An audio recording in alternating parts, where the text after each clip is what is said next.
Bonjour tout le monde. Vous allez bien? J'espère que vous avez passé une belle journée. Je recommence et je viens juste de l'effacer. La dernière guidance. Je change ma formule. J'espère que vous allez comprendre. Ma chaîne elle est nouvelle et ça fait seulement 24 heures que j'ai ouvert. Là, et hier, j'ai pas fait de guidance parce que j'étais trop découragé. La formule de 15 minutes, on a seulement 15 minutes, on doit faire valider le compte. Là, je me dépêche parce que j'ai pas beaucoup de temps. Et pour faire le valider, ça prend absolument un numéro de cellulaire, de mobile, de téléphone mobile. Et j'en ai, mais ils ne sont pas fonctionnels. J'ai seulement une ligne de maison et ils ne s'appellent pas dans les lignes de maison. Ça prend un téléphone cellulaire. J'en ai pas. Donc, j'ai décidé de faire un des pré-tirages parce que c'est trop juste. Déjà, j'ai une minute de passé et je vous ai expliqué ça, je vous ai rien dit. Fait que c'est la raison. Ne m'en voulez pas, on va essayer de remédier à la formule, le problème et changer la formule, mais en attendant, c'est ce que je peux vous offrir. Je vais baisser ça un peu pour que vous ayez les cartes, une vue sur les cartes. J'ai fait un pré-tirage et voici ce que les cartes, ils parlaient beaucoup. Je trouvais que c'était fluide, c'était clair. J'ai même pas eu besoin d'interpréter quasiment. On le lit comme un livre. On a une personne ici qui s'est retirée, qui est dans sa caverne, sa grotte, dans son lieu de refuge, là où elle se sent en sécurité, qui est en introspection, qui réfléchit beaucoup, qui a l'air, alors on voit, hein, elle est repliée sur elle-même, elle a l'air dépressive, elle a l'air pas bien, elle a l'air même quasiment sur le point d'être malade, là. Et qu'est-ce qui peut faire que cette personne-là se sent comme ça? Mais avec la carte, les paroles, ben, on comprend qu'il y a eu des paroles qui ont été dites qui étaient peut-être de trop. Et elle réfléchit beaucoup à ça. Elle se repasse le fil des événements entre vous. Et elle réfléchit beaucoup à ça. Elle comprend que c'est sûrement la raison pourquoi ça a créé une distance entre vous. Et c'est ce qu'elle pense, hein, que c'est à cause de ces paroles qui ont été dites. Elle sait très bien que si elle a de la culpabilité en elle, c'est parce qu'elle vous a pointé du doigt. Elle vous a accusé. Elle a menti. Elle a raconté toutes sortes de choses qui n'étaient pas vraies. Et aujourd'hui, elle doit faire face à sa réalité, à ce qu'elle a créé. Et elle a beaucoup de culpabilité. Culpabilité parce qu'elle se rend compte que sûrement ça vous a blessé, que ça vous a impacté. Et elle vit toute cette séparation-là comme un échec. Elle a beaucoup de difficultés à accepter cette séparation-là. Pour elle, elle a tout gâché. Elle a été dans l'autodestruction. Elle ressent que c'est un échec. On nous parle qu'elle aimerait avoir une discussion avec vous, une réunion. Donc, c'est venir vous voir pour discuter, peut-être éclaircir les choses entre vous.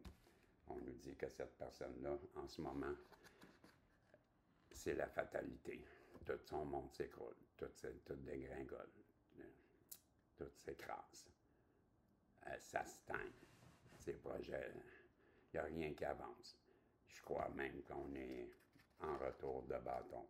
Donc, les foudres karmiques pour les gestes qu'elle a faits. On nous dit que cette personne-là, si elle vit une fatalité, mais c'est sûrement à cause qu'elle vous a fait une trahison, qu'elle vous a trahi, avec la carte qu'elle vous a pointé ici, là, ben, je comprends que elle a le remords de ça. Pourquoi? Parce qu'elle sait très bien qu'elle vous a mis en triangulaire, que ça vous a rendu jaloux, jalouse, et que c'est sûrement la raison que vous avez pris de la distance. Elle voit par contre que vous, de votre côté, ben, elle vous voit, je ne dis pas que c'est comme ça, mais elle vous voit comme si vous étiez zen, comme si vous aviez la facilité à passer au travers de ça, que c'est la carte de la méditation, de la tranquillité. Elle voit que dans sa tête, elle pense que de votre côté, tout va bien et que vous êtes dans votre best life. Et ça la travaille beaucoup. Ça la travaille beaucoup parce que elle a encore beaucoup de sentiments pour vous, de désirs, et elle y pense. Elle y pense beaucoup. On nous dit que cette personne-là, oups, je m'excuse, je ne sais pas ce que ça fait là, c'est comme ça. Cette personne-là, qui éprouve beaucoup encore de désir pour vous, parce que je savais que j'avais eu un jeu de mots et je savais que la carte était mal placée. Je l'ai mal remis dans mes mains. Parce que le jeu de mots, je l'ai fait tantôt, je vais le refaire, vu que ça donne comme ça. Elle a beaucoup de désirs avec la carte du travail. On voit qu'elle a beaucoup de désirs pour vous et que ça la travaille. C'est ce que j'avais. Pour ça, je savais que les cartes étaient mal placées. On est à 602 en ce moment, pour ceux que ça intéresse. Donc, la carte de la sexualité, elle a beaucoup de désirs. Elle est en train de travailler sur sa personne, sur elle-même. Elle essaye d'améliorer les choses elle veut s'améliorer pour vous. Elle sait qu'elle a pris peut-être beaucoup de, de retard vis-à-vis vous, que ça a été long avant qu'elle se décide de revenir vers vous. Est-ce que vous pensez encore à elle? Elle se pose beaucoup de questions. On l'a vu au début. Elle est maintenant au carrefour de sa vie. Elle va prendre la décision. Qu'est-ce qu'elle fait avec vous? Est-ce qu'elle décide de s'investir? Mais je crois bien que oui, parce qu'on a tout de suite la carte du retour. Donc, on nous dit qu'elle songe à revenir vers vous. Avec son choix, son choix va être de revenir vers vous. Elle sait très bien que vous allez vous protéger avec tout ce qui s'est passé. Que vous allez être dur d'approche, que la conversation ne sera pas facile, que vous allez vous méfier. Avec raison. On nous dit qu'elle réalise que vous étiez comme un cadeau dans sa vie et qu'elle s'est arrangée avec l'échec et la culpabilité. Je comprends qu'elle s'est arrangée pour perdre son cadeau et ça l'a fait ruminer avec la carte de l'isolement. C'est dur pour elle, vous qui étiez son cadeau, vous qui allez vous protéger. En même temps, la carte du cadeau, puis la protection, je me suis dit, elle sait que vous allez vous protéger et elle veut vous offrir un cadeau qui va avoir un impact. Et c'est pour ça que je vous dis que je vous explique ça, c'est parce que à cause de cette carte-là, le contrat, est-ce que cette personne-là aurait en tête de venir vers vous, vous offrir ou vous faire une déclaration d'amour qui pourrait aller même jusqu'à une demande de mariage avec le contrat? Ça pourrait être un contrat de mariage. Pour d'autres, ça pourrait être aussi, elle va revenir vous offrir un cadeau qui pourrait être une forme de devenir partenaire. Ça peut être en amour, comme ça peut être en affaires, mais elle veut vous offrir un contrat. Ça peut être un emploi. Mais moi, j'avais en tête beaucoup plus le contrat de mariage. Ça va avec l'histoire. Donc, vous pouvez vous attendre à avoir une demande de mariage.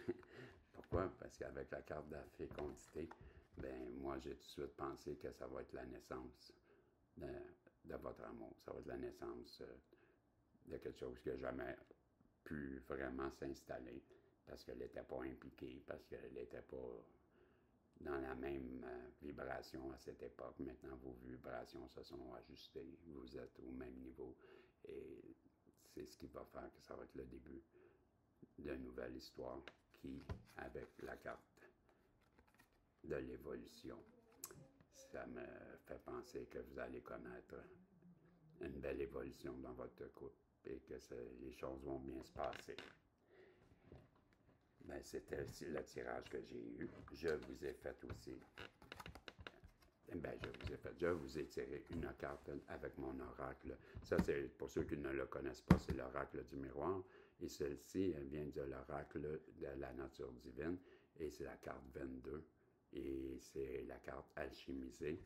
Je vais aller chercher le texte dans l'ordinateur et je vais vous lire ça. OK. Alchimisé. Vous êtes l'alchimiste de vos propres expériences et rien n'est plus important que de transformer le plomb de la souffrance en or de l'expression de la créatrice. Expression créatrice. En or de l'expression créatrice. Je vais recommencer, OK. Vous êtes l'alchimiste de vos propres expériences et rien n'est plus important que de transformer le plomb de la souffrance en or de l'expression créatrice.